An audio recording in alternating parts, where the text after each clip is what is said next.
Hello everyone!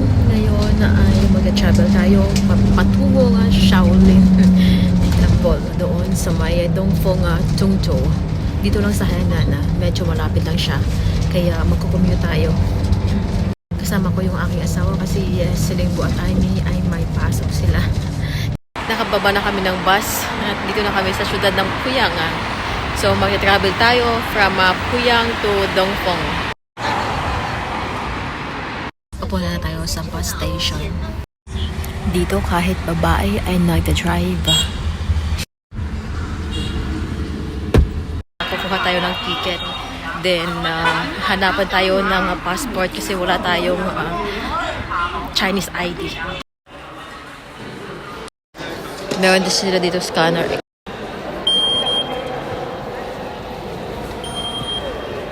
Wala dito nga bus from Puyang to Dongfeng. So sasakay kami ng bus from here, Puyang City to Zhongzhou. Ito yung bus dito, ang laki. Mataas na bus.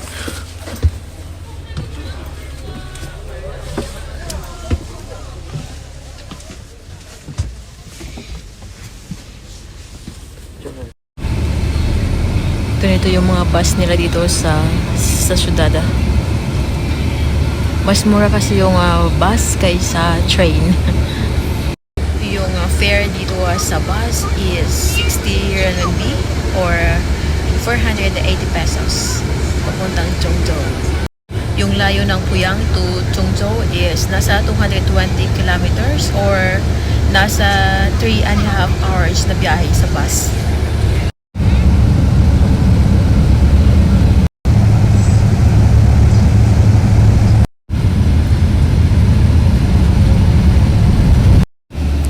Zhongzhou na to, malinis din yung kanilang kalsada. Dito din sa city ng Zhongzhou, almost ng gilid ng kalsada ay may tanim na mga punong kahoy at mga halaman para less pollution. Then pagdating ng summer season ay less yung init. Yung nakikita kong mga sasakyan dito ay parang mas madami na yung electric car kaysa gumagamit ng kaysa car na gumagamit ng gas. Yung ibang building dito ay mga parang futuristic na din. Zhongzhou ang pinakamalaki at parang pinaka-main na syudad dito sa Hainan.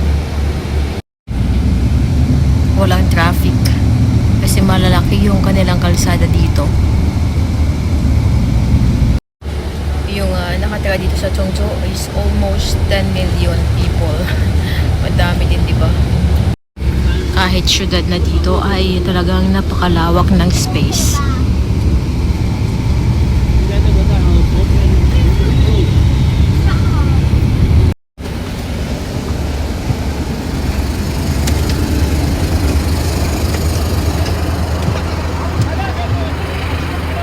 Ganda ng cherry blossom.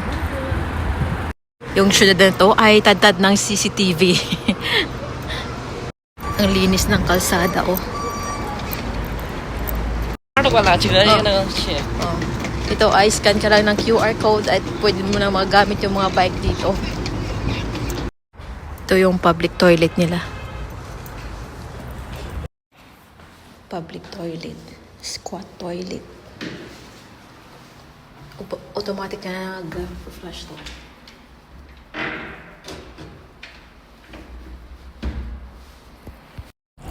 Merong wash area, automatic na din. Almost makikita mo dito sa syudad ay mga binata, dalaga, mga kabataan at walang masyadong matatanda dito. Sakay tayo ng bus papuntang Dongfeng. Bibili lang tayo muna ng ticket.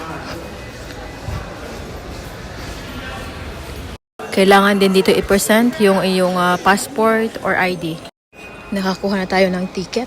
So, sasakay na tayo ng bus.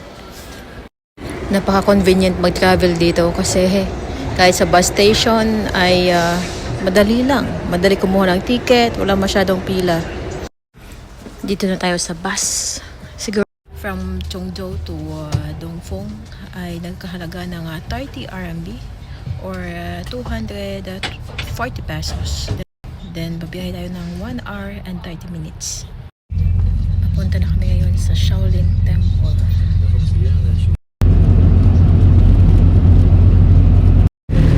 Ito na, may bundok na. Malapit na tayo. Dito na tayo sa Dongfeng. Bababa na tayo. Dito na tayo sa Dongfeng City. It's 3:40 na ng hapon. Bukas na tayo pupunta doon sa Shaolin Mountain. Pag ngayon tayo pupunta doon ay magagabihan tayo. Kailangan bukas umaga. Hindi pa kami kumain ng lunch na dalawa.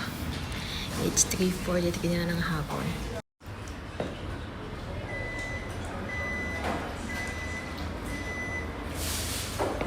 Ito yung in-order namin, liangba. Then, juga saya bebe. Zhengjiao. Chongzhou. Oh. Zhengjiao. What is the feelings inside? Same Same dumplings? Oh, but this is beautiful. Let's eat lunch.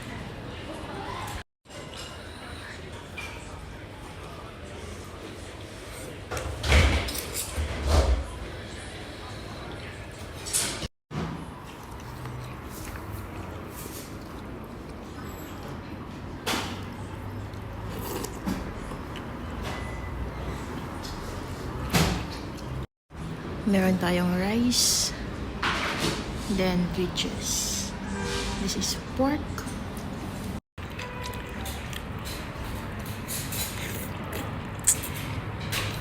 Okay.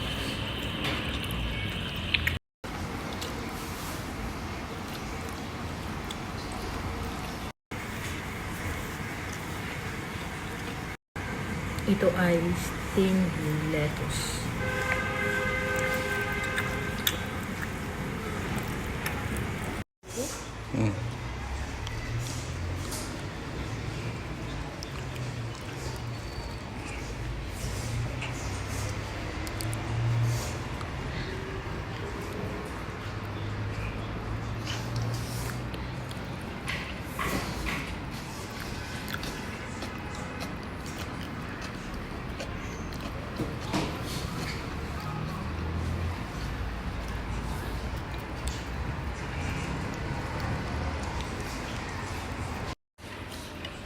This is pork with mushroom. Healthy.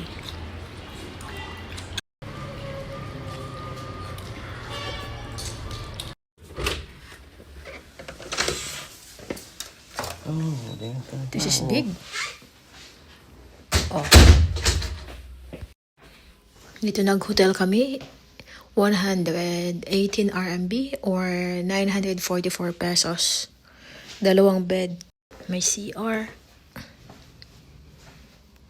TV, aircon. Maaga na. It's 7:10 ng umaga. Ayan yung view sa labas. Ayan. Ayan, nakikita ko yung mga bundok.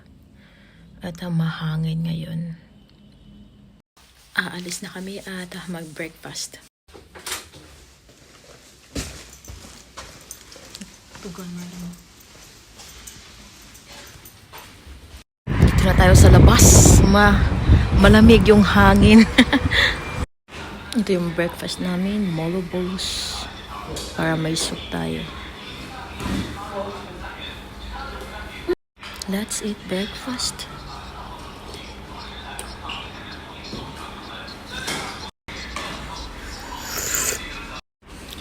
Yung molo balls na to ay naabot ng 6 RMB or nasa 48 pesos.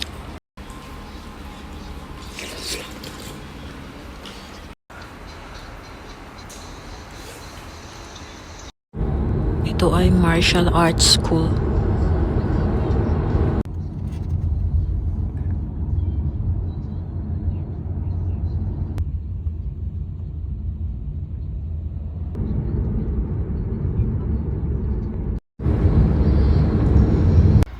Dito na tayo sa entrance ng Shaolin Scenic Area. Tota. Bibili lang tayo ng ticket. We go back? Go back and Dito may isa nagsushoot ng mga Chinese movie.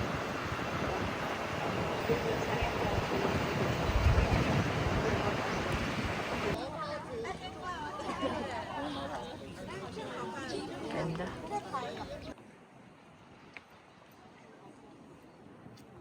Para tayong namumundok nito.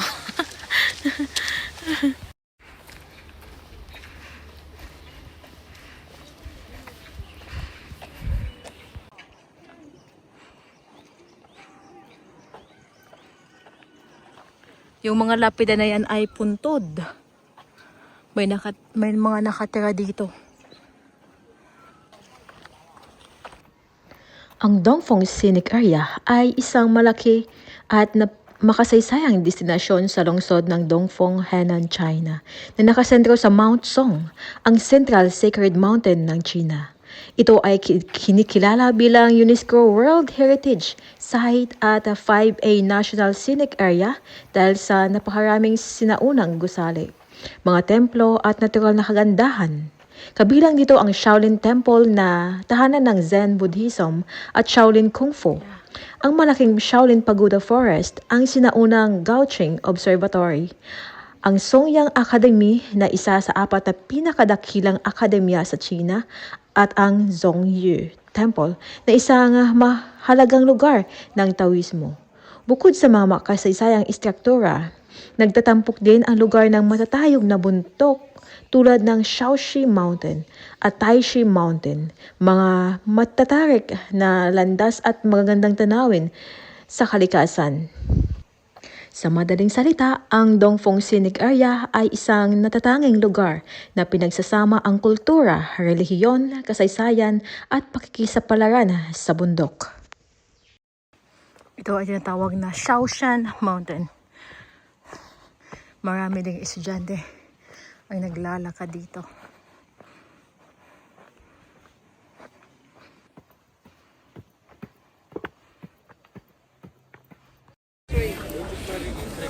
Madami ngayong turista dito. I see them is students. Yeah.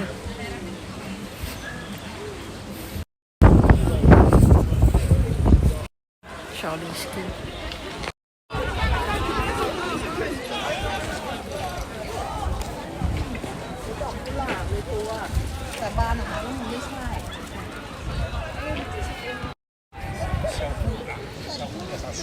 Siguro ito ay galing Russia.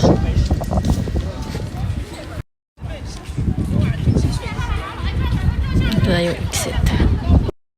Madami ding kainan dito sa labas. Babalik tayo ng Chongzhou. Pauwi na kami. Kahit gabi.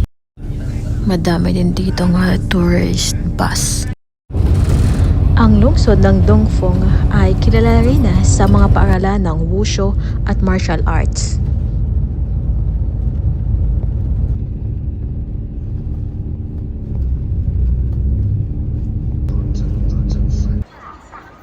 Dito na tayo sa Chongzhou.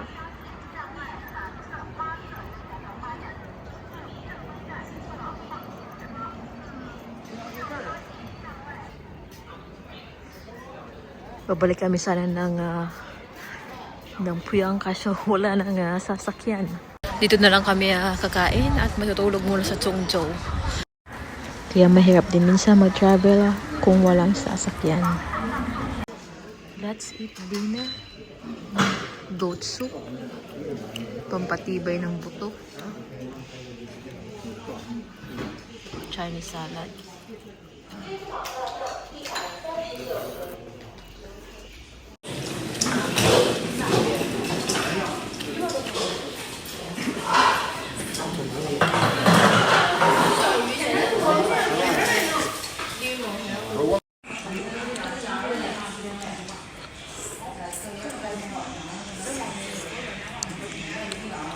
Ang dinner namin ay almost 51 RMB or 408 pesos. Maghanap tayo ng hotel. 100 RMB or 800 pesos 24 hours. Dito tayo sa 100 RMB 24 hours or 800 pesos. Ganito yung mga punong kahoy dito sa syudad ng Chungcheong. Ang lalaki na. Pero okay lang. Love na love nila yung mga punong kahoy dito sa syudad.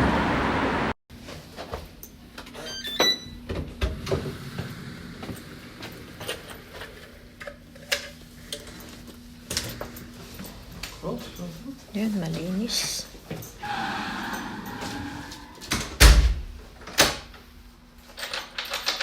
Malinis. Okay. Yeah. So clean. Yung CR malinis na din. May toothbrush, comb,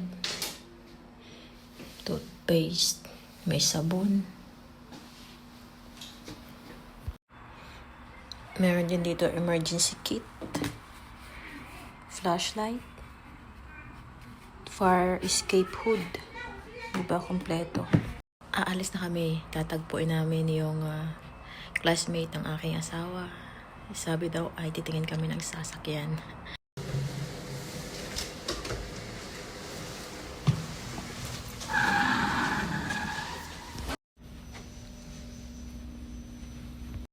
Kakain tayo ng breakfast.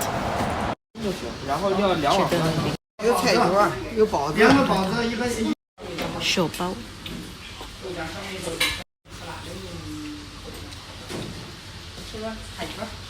洗手上在前面。随便都是，来开的单。 Carrots with potato noodles at saka merong jidanbing. Pupunta na tayo sa binibilhan ng sasakyan.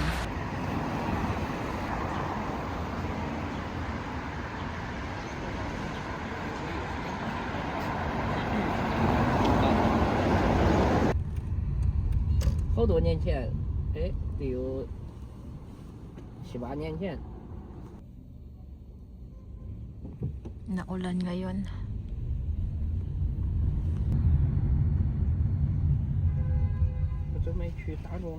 那肯定。 May McDonald's 公益 din 方面 dito. 肯定。对他毕 Pero 竟 walang 是 Jollibee. 不爱喝滋味，你知道吗？ Dito tayo sa Volkswagen. 你现在是选车觉证是吧？对，现在这个车优惠多少？这车现在全款全部落地大概在15左右，如果有置换的话，额外有1万左右的补贴又有。理下34，3.50的， Ngayon mura na lang ang ganitong 3厅的是 sasakyan. 2040的，这 Volkswagen. 个大龙骨。 19是。啊，对。 小那么一点点的龙骨。 May free food pa dito. Ito yung free food nila. May meat with egg. Let's eat lunch. Free lunch. Andito na yung classmate ng asawa ko.